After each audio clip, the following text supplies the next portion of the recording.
I stand frozen in my doorway, the mail clutched in my trembling hand, unable to move or breathe or think.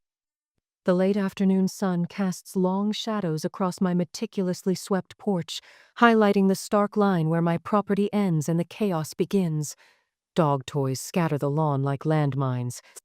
Weeds choke my carefully planted marigolds, and there, dominating what was once my peaceful side yard, sits Monica's trailer, a monument to my greatest mistake.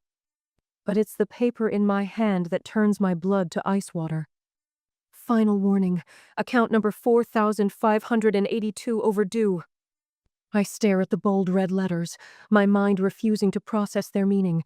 The envelope is addressed to me, Samantha Blake, but the account number is unfamiliar. The company name belongs to a credit card I've never owned. But I don't have a credit card with this company, I whisper to the empty air. 3 months. That's all it took for my life to unravel like a cheap sweater. I remember the night Monica showed up on my doorstep, her mascara creating dark rivers down her cheeks, her 3 children huddled behind her like frightened ducklings. Rain had plastered her hair to her head, and she clutched black garbage bags stuffed with what remained of their belongings. The storm had seemed like perfect dramatic timing, as if the universe itself was directing the scene for maximum impact. "It's just until I get back on my feet after the divorce," she'd promised, her voice breaking in all the right places. "Just a few weeks, Sammy. Please." I'd hesitated, my hand tight on the doorknob. Something in my gut had whispered caution, but how do you turn away your only sister and her children on a stormy night? How do you explain that cold feeling of dread that has no logical basis? You don't. So I'd stepped aside. "Of course," I'd said. "Come in." It took exactly 8 days for the vulnerability to vanish from Monica's eyes, replaced by something I should have recognized sooner: entitlement. The way she draped herself across my couch, flipping through channels on my television, the casual way she helped herself to the food I'd carefully budgeted for the month. "You know what would make this easier?" Monica had suggested 2 weeks in, her voice light as she painted her nails at my kitchen table. "We should streamline the bills, put everything under one name so we don't get confused." I remember nodding, grateful for what seemed like responsibility. What I didn't notice was how she never suggested using her name. Now my once peaceful home vibrates with constant noise. Cabinet doors slam at midnight. Unfamiliar children argue over cereal bowls I don't recognize. The bathroom I once kept spotless now sports mysterious stains and empty shampoo bottles. Meanwhile, the excuses pile up faster than the bills. I had an interview, but the pay was insulting. "The kids need me right now. They're traumatized." That job wanted weekends. Who would watch the children? Each explanation sounds reasonable in isolation. Together, they form a pattern I've been too blind or too cowardly to acknowledge. I clutch the bill tighter, paper crinkling under my fingers. My parents' words from yesterday's phone call echo in my ears. "She's going through a rough time, Samantha," Dad had said, his tone carrying that familiar note of disappointment, as if I were still 10 years old, refusing to share my toys. "You've always been the responsible one," Mom added. "Can't you be a little understanding?" What they never see is how Monica performs for them, voice softening, eyes widening, the perfect portrait of a struggling single mother. What they never hear are the late-night parties when she thinks I'm asleep, the phone calls where she laughs about living rent-free. Last weekend, Diane canceled our monthly coffee date, the third friend, to find excuses not to visit since Monica arrived. "It's just a bit chaotic at your place now," she'd said delicately. I'd felt the walls closing in then, but nothing compared to this moment. Last night, I'd found them while taking out the recycling empty liquor bottles hidden under crumpled newspaper. Expensive brands I could never afford, purchased the same day Monica claimed she couldn't contribute to the water bill because she was completely broke. I confronted her in the kitchen while her children slept. "You really think I'd let a few stupid bills ruin my fun?" She'd laughed, not even bothering to deny it. "Lighten up, Sammy. It's not the end of the world." But before I could respond, her oldest had appeared in the doorway, rubbing sleep-swollen eyes. Mommy, is Aunt Sam being mean again? And just like that, the argument ended Monica scooping up her daughter, throwing me a triumphant glance over the child's shoulder. I retreat to my bedroom now, the only space still truly mine, and close the door with a quiet click. Sitting on the edge of my perfectly made bed, I spread the financial warning notice on my lap and trace the unfamiliar account number with my fingertip. A terrible suspicion takes root in my chest. This isn't just about unpaid bills or boundary violations or the slow colonization of my space. This is something far worse. And it's only just beginning. I spread my financial documents across the kitchen table at 5 a.m., the only hour Monica's chaos machine falls silent.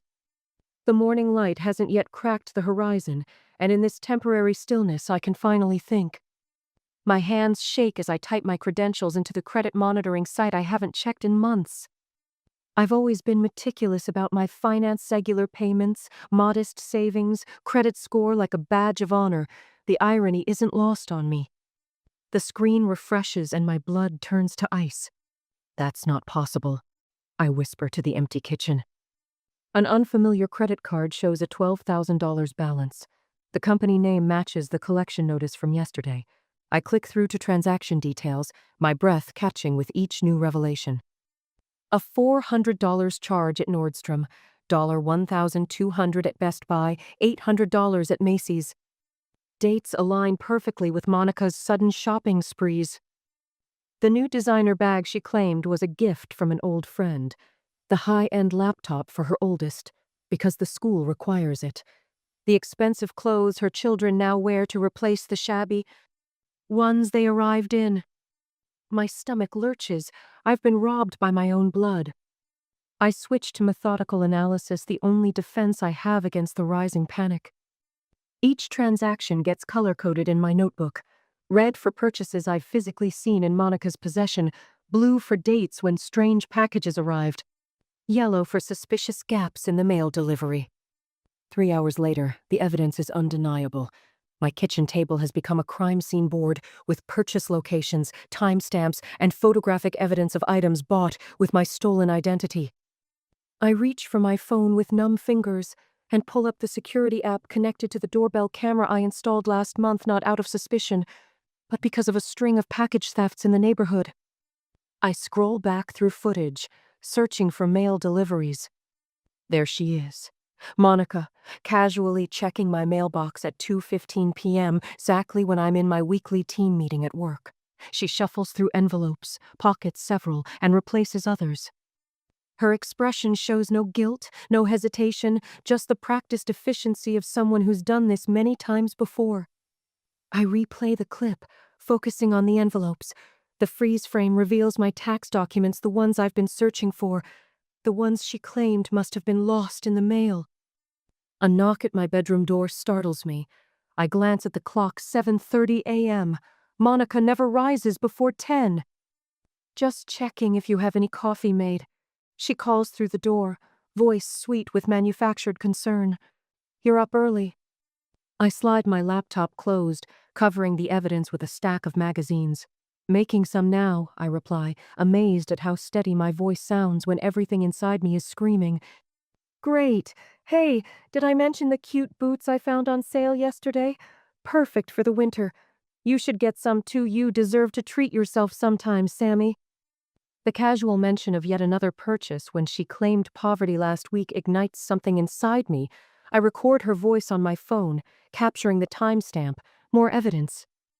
After she retreats to the bathroom, I call in sick to work for the first time in 3 years. This can't wait. My first call is to the credit card company's fraud department. The representative's voice shifts from professional to sympathetic as I explain the situation. Unfortunately, we see this type of family fraud more often than you'd think, she says, creating a case number for me. The good news is you've caught it relatively early and have substantial evidence. My second call is to Monica's ex-husband, a conversation I've avoided for months out of misplaced loyalty. I wish I could say I'm surprised, he says after I explain the situation. His voice carries the weight of someone who's been through this before. She did the same to me, twice. That's why I finally left, not because I stopped loving her, but because I couldn't protect the kids if I couldn't even protect myself. He confirms what I'm beginning to understand. This isn't a desperate act of a struggling single mother. It's a calculated pattern, a diagnosis of bipolar disorder left untreated, financial exploitation disguised as survival. By afternoon, unexpected allies have emerged. My coworker Lisa brings lunch and shares her own story of family identity theft. The neighbor across the street offers security footage showing Monica intercepting my mail multiple times. The bank manager flags my accounts with extra protection. I wait until evening, when the kids are distracted by tablets in their room. Monica lounges on my couch, the one I'm still making payments on, scrolling through her phone. I place the credit card statement on the coffee table between us. "What's this?" she asks, barely glancing up. $12,000 of debt in my name, for purchases you made. Her expression shifts instantly from disinterest to dismissal in a heartbeat. "What's a few grand to you? You've always been so uptight about money." When my silence continues, her strategy pivots. Her eyes fill with tears, her voice breaks perfectly. "I was desperate for the kids. After everything we've been through, how could you even think I'd—" "Don't." My voice is quiet but firm. "They're running the security footage from Target right now, and Nordstrom, and the mailbox camera. It's all documented." On cue, her oldest appears in the doorway, clutching her teddy bear. "Mommy, are you sad again?" Monica opens her arms, the perfect portrait of a mother wronged. "It's okay, sweetie. Aunt Sam is just having a hard time understanding how families help each other." I meet Monica's gaze over her daughter's head, something hardening inside me like concrete setting. "This isn't just about money anymore," I say softly, "and we both know it." Monica's voice carries through the thin walls of my house, her laughter sharp as broken glass. "Don't worry, I've got her wrapped around my finger. She's not going anywhere." I stand motionless in the hallway, dinner plate cooling in my hands. The words slice through me, confirming what I've suspected for weeks. This isn't family helping family. This is predator and prey. I place the plate on the counter untouched and retreat to my bedroom, the only space still recognizably mine. 3 months ago, I would have confronted her, voice shaking, only to crumble under her tears. Tonight, I simply open my leather-bound notebook, the one I bought last week after discovering the fraudulent credit card, and make another entry. The 16th of April. Monica openly admits to manipulating me, claims to have me wrapped around her finger, said to unknown person on phone at 7:42 p.m. The page joins dozens of others' meticulously documented incidents, dates, times, and witnesses. My handwriting has grown steadier with each entry. Outside my window, Monica's trailer has sprouted an addition, a makeshift dog run where 3 mutts now bark at passing cars. The wooden fence I painted last summer has been partially dismantled, the planks repurposed to build a rickety doghouse. My carefully tended garden beds lie trampled, the spring bulbs I planted last fall crushed beneath carelessly discarded toys. I close the curtains and open my laptop. Tonight's research: identity theft laws in our state. I've become something of an expert over the past 2 weeks, staying up late after Monica and her children have gone to sleep. My eyes burn from lack of rest, but my mind has never been clearer. Aunt Sam doesn't want us to eat tonight. Monica's youngest whispers loudly enough for me to hear from the kitchen. I grip the refrigerator door, knuckles white. "It's not that I don't want you to eat," I say evenly, closing the refrigerator. "It's that the grocery money I gave your mom last week was supposed to last until Friday." Monica appears in the doorway, arms crossed. She's wearing a new blouse I've never seen, tags still attached and partially hidden under her hair. "Way to make my kids feel like a burden, Sam." Her voice drips with practiced hurt. "They're growing children. They can't help being hungry." I meet her gaze directly. "No." The single word hangs between us. Monica's eyes widen slightly. "What do you mean, no?" She laughs, but there's uncertainty in it. "I mean no, I'm not giving you more grocery money. The $200 I gave you 6 days ago should have been more than sufficient." My voice remains steady, almost clinical. "Seriously? You're going to be this petty? Fine." She turns to her son. "Guess we'll have to figure something out, sweetie. Aunt Sam's having one of her moments." But I notice something new. A flicker of unease crosses her face when I don't immediately backpedal or apologize. I returned to chopping vegetables for my own dinner, the knife blade reflecting the kitchen light with each decisive cut.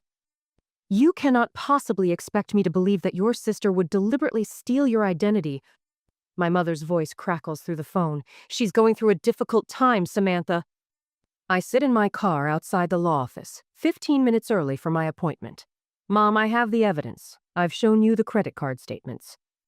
Well, there must be some misunderstanding. Have you tried talking to her? Family helps family, you know. I watch a young couple emerge from the attorney's office, the woman clutching papers to her chest. I wonder what crisis brought them here. Mom, did Mrs. Carroll from across the street call you? My mother hesitates. She might have mentioned running into you and Monica at the supermarket yesterday. She said there seemed to be some tension. What my mother doesn't know is that Monica had spent that entire shopping trip loudly proclaiming to anyone who would listen that I was threatening to make my children homeless, and that family means nothing anymore. I have to go, Mom. I have an appointment. Mr. Levinson, the financial crimes attorney, doesn't look like the lawyers from television. He's a grandfatherly man with suspenders and reading glasses that hang from a chain around his neck. His office smells like coffee and old books. Identity theft is always a violation, he says after reviewing my documents. When it's family, it's also a betrayal of trust. But you've done everything right so far, Miss Blake. I've brought my notebook, the statements, the recordings, the photographs, all of it organized chronologically in an expanding file folder. Most victims don't document this thoroughly, he observes, examining my timeline. I'm a compliance analyst, I explain. Documentation is what I do. He nods approvingly. The district attorney will appreciate that. Most cases like this are messy, emotional. You've made this straightforward. I feel an unexpected surge of pride. In my family, being called too organized or obsessively neat were always criticisms. Here, it's strength. The security cameras arrive in plain packaging. I install them myself on a Tuesday when Monica has taken her children to the community pool aimed at the front porch, one at the mailbox, and one discreetly covering the side yard where her trailer sits. The instruction manual is straightforward, and I follow it with the same precision I bring to my job. That evening, I receive notification on my phone when Monica checks my mailbox, rifling through letters before taking them to her trailer instead of bringing them to the house. I watch the footage 3 times, noting the time 5:37 p.m., another entry for my notebook. At the bank, I open new accounts at a different branch across town. The banker raises an eyebrow when I request that no mail be sent to my home address. I'd like statements sent to my P.O. box only, I explain, and I need a credit freeze on all 3 bureaus. Identity theft concerns? She asks sympathetically. You could say that. Later that week, Monica sprawls across my couch, scrolling through her phone. Hey, can you co-sign for a car loan? Just until my credit recovers from the divorce.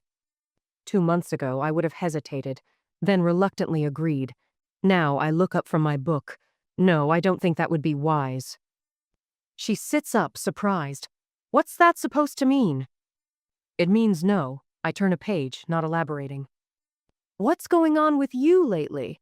Monica's voice shifts to something harder. You've been different. I place a bookmark between the pages and meet her gaze. Have I? You know you have.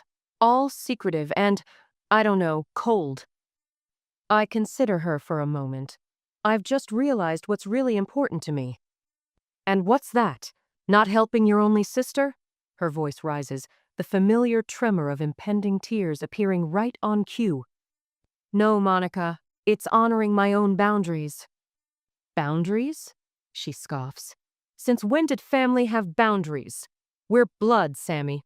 Or have you forgotten what that means? After everything I've been through, everything we shared growing up, this is how you treat me.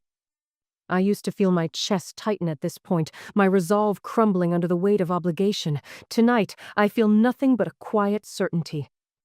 That doesn't work on me anymore, I say softly. For just a moment, Monica's mask slips completely.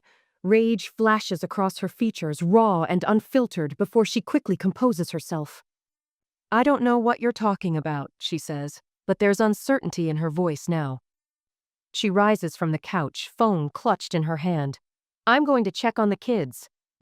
As she walks away, I notice the slight stiffness in her shoulders. the quick glance back to see if I'm watching. For the first time since she arrived on my doorstep, Monica looks nervous. That night, I sleep without waking, my notebook secure in its new hiding place beneath the loose floorboard under my bed. Tomorrow, I'll begin moving Monica's scattered belongings from my house back to her trailer slowly, systematically, without confrontation. The balance of power has shifted, and we both know it. My revenge isn't loud or dramatic. It's methodical, documented, and absolutely certain, like the steady tick of a clock counting down to 0. The manila folder weighs nothing in my hands, yet it feels as heavy as all the months of Monica's betrayal combined. Inside are copies of every document that proves what she's done to meet the identity theft reports for all 3 credit bureaus, neatly paper-clipped with my case numbers highlighted in yellow. I've done this right, methodical, by the book. I sit in the police station's hard plastic chair, my back perfectly straight, voice steady as I walk Officer Harmon through my evidence. "And you're certain your sister is responsible?" he asks, his pen hovering over his notepad. I can read the skepticism in the lines around his mouth, the same doubt I've seen on every face when I explain that yes, my own flesh and blood did this to me. "Yes," I say, sliding the next document across his desk. This is the transaction record from the fraudulent card, showing purchases at Nordstrom on the 12th of March. I place another paper beside it. And this is a Facebook post my sister made the same day, wearing the dress she purchased, still with tags visible. You can see the price matches exactly. His eyebrows lift slightly. He wasn't expecting this level of detail. I have everything documented. I continue, voice low but firm. Times, dates, amounts. Security footage from the mall shows her using the card. It's all there. As I walk to my car afterwards, phone clutched in my hand, I feel something I haven't experienced in months, the first stirrings of control returning to my life. The fraud department called this morning to confirm they're launching an official investigation. The credit bureaus have flagged my accounts. The police report is filed. All the pieces are in place. The paper fortress I've built stands between Monica and me, between chaos and order. I've waited, gathering every shred of evidence before making my move, knowing there would be only one chance to do this right. My phone vibrates a text from the credit card company. They've officially credited back the fraudulent charges while the investigation proceeds. A small victory, but it fuels something warm in my chest. The triumph is short-lived. It's 2:17 a.m. when the pounding starts, me front door shuddering under Monica's fists. I sit up in bed, heart hammering, though some distant part of me has been waiting for this moment. "Samantha Blake, open this door right now!" Her voice carries through the wood, slurred with what I recognize as her third glass of wine tone. I slip from my bed, pulling on my robe, but I don't approach the door.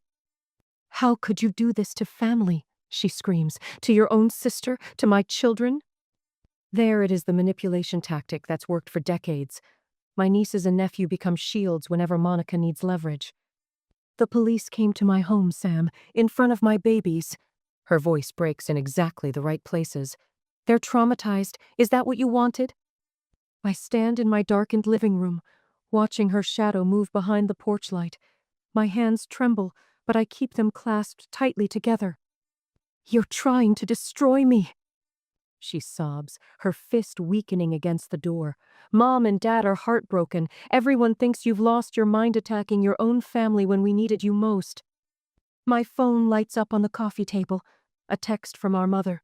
"Please call us, Samantha. There must be a better way to work this out within the family." Monica's voice drops to a dangerous whisper, one I can barely hear through the door. "If you don't withdraw those reports by tomorrow, I swear to God I'll make you regret it. Remember your precious garden, your car, that little collection of antique teacups? Amazing how quickly things break, isn't it?" I close my eyes, listening to my niece's voice, now small and confused behind her mother. "Mommy, why won't Aunt Sam let us in? It's cold out here." The doubt creeps in, familiar as an old sweater. Have I gone too far? Should I open the door, try once more to reason with her? Those children didn't ask for any of this. But then I hear it, Monica's whispered instruction. "Cry louder, honey. Make it sound really sad." And just like that, clarity returns, sharp as winter air. I remember every calculated lie, every stolen dollar. Every moment my life was dismantled while I stood by, telling myself it was temporary, that family comes first. I pick up my phone, turn on the voice recorder app, and place it near the door. Each threat Monica utters feeds the evidence file that already bulges with proof of her betrayal. What she doesn't know is that this isn't just about me anymore. Yesterday, the fraud investigator called with news that left me lightheaded. "Miss Blake, we've identified 6 other cases with the same pattern. Your sister appears to have done this before."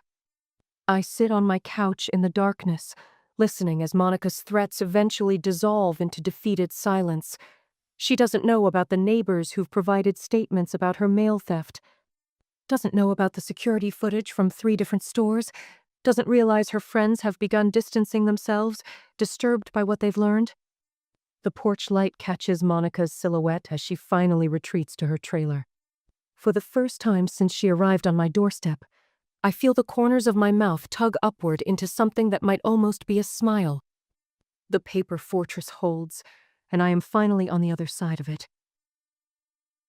I open my front door before Monica can knock a third time. She stands on my porch, children arranged behind her like chess pieces, the youngest clutching a tattered stuffed rabbit, the oldest 2 with downcast eyes. Perfect little soldiers in her emotional war. 5 minutes, I say, not stepping aside to let them in. Monica's eyes widen, shimmering with tears that appear on command. "Sammy, please! It's starting to rain!"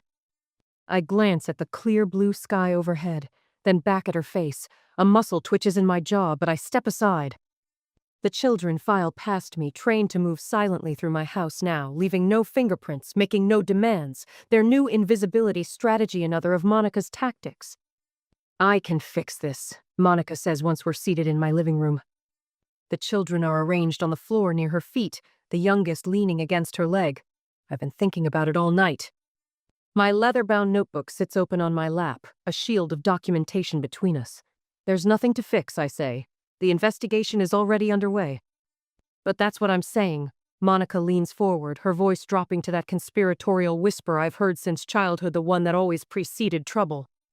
"I'll pay everything back. Every penny. I've already called Mom and Dad about a loan." The lie slides across her lips with practiced ease. "I checked with our parents this morning. There was no call." "And I'll give you a written confession?" she continues, the words tumbling out faster now. "You can keep it in case I mean, not that I would ever, but just so you feel secure." I notice her oldest daughter watching her mother's performance, memorizing every nuance of manipulation for future use. The realization settles in my stomach like cold lead. "It's too late for that, Monica. After everything we've been through together." Her voice cracks perfectly on the last word. "Remember when Dad lost his job and we shared that tiny bedroom for 3 years? Remember when I held your hand during Mom's surgery? God, Sammy, remember when you had that terrible breakup with David and I drove 6 hours just to bring you ice cream?" Each memory lands like a precision strike, targeting the soft spots in my resolve that only a sibling could know. The difference is that now I see them as weapons, not connections. "I remember," I say quietly. "I also remember the $12,000 in fraudulent charges, the stolen mail, the lies to our parents." I was desperate. A single perfect tear tracks down her cheek. The kids needed new gaming systems, designer clothes, the $50 bottles of wine I found hidden under your trailer. My voice remains steady, my hand resting on my notebook. "This isn't desperation, Monica. This is who you are." Her children shift uneasily, sensing the change in atmosphere, the middle one always the most perceptive inches away from her mother. "So that's it?" Monica's voice hardens. "You're choosing money over family, over your own flesh and blood?" I meet her gaze steadily. "I'm not doing this to hurt you. I'm doing it because it's right."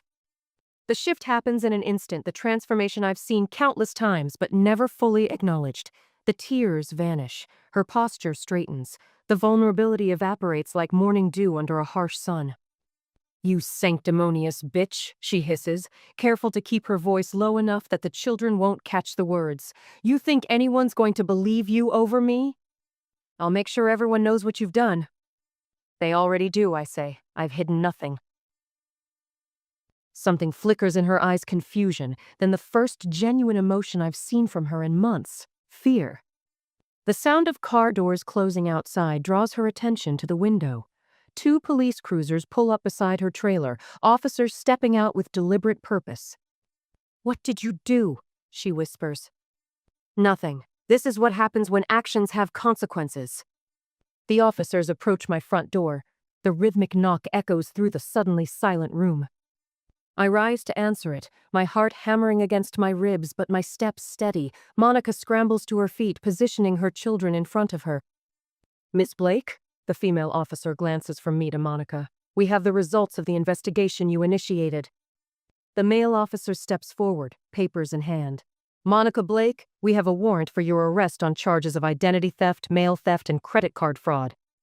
Monica's laugh sounds like breaking glass. "This is ridiculous. She's my sister. We share expenses. Tell them, Sam." I say nothing. The truth speaks loudly enough on its own. "This was family business." Monica's voice rises as the officers move toward her. "She's just jealous. She's always been jealous of me." The youngest child begins to cry, clutching her rabbit tighter. "Ma'am, please calm down," the female officer says. "We don't want to upset the children." Monica's face contorts. "Don't tell me about my children." She lunges forward suddenly, nails aimed at my face. "This is your fault." The male officer intercepts her, catching her wrist before she can reach me. "That's assault, ma'am. Please don't make this worse." "Worse?" Monica struggles against his grip. "You have no idea what worse looks like. I'll destroy you, Sammy, everything you care about." The handcuffs click into place as her threats echo through my living room. The children watch wide-eyed, the middle one now crying silently. "It's okay," I tell them, kneeling to their level as the officers lead Monica toward the door. "Everything's going to be okay." A car horn sounds outside. Monica's ex-husband steps out of his SUV, his expression grim but determined. I called him yesterday, explained everything. For once, we found common ground: the children's welfare. Sometimes loving someone means stopping them from hurting themselves and others. I explained to my nieces and nephew as their mother's screams fade into the squad car. "Your dad's here to take you home." Mrs. Peterson from next door stands on her porch, watching. The neighbors I haven't seen in months emerge from their houses, witnessing the truth behind the chaos that invaded their quiet street. My phone rings. My parents' number flashes on the screen. For the first time in 3 months, I feel something close to peace.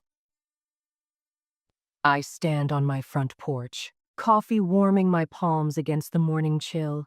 The spring sun crests over the horizon, painting my yard in hues of gold and amber. My yard, those 2 words still bring a smile I can feel in my bones. The fresh mulch around my flower beds smells of earth and possibility. 3 weeks of weekend labor transformed what had become a wasteland of trampled grass and scattered debris. The bare rectangle where Monica's trailer once squatted now boasts rows of marigolds and black-eyed Susan's defiant splashes of color, reclaiming what was taken. I take a long, slow sip of coffee, savoring both the bitter warmth and the profound silence. No doors slamming at midnight, no strange voices arguing over cereal bowls. No walking on eggshells in my own kitchen. Yesterday, I changed the locks and security codes not out of fear, but as a ritual of reclamation. The metallic click of the new deadbolt sliding into place had sounded like freedom itself. "Morning, Sam!" Mrs. Cardwell calls from next door, watering can in hand. She waves with genuine warmth, the neighborly connection I'd missed during those months when everyone avoided my chaos-infected property. "Beautiful day." I call back, my voice stronger than it's been in months. Twice a week now, I sit across from Dr. Levine, unpacking the complicated tangle of family loyalty and self-preservation. Betrayal by family creates a unique grief. She'd explained during our first session. You're mourning both the relationship you lost and the one you thought you had. The credit bureau finally removed the fraudulent accounts last week. My FICO score still bears the scars of Monica's betrayal, but the patient woman at the bank assures me that time will heal those wounds too.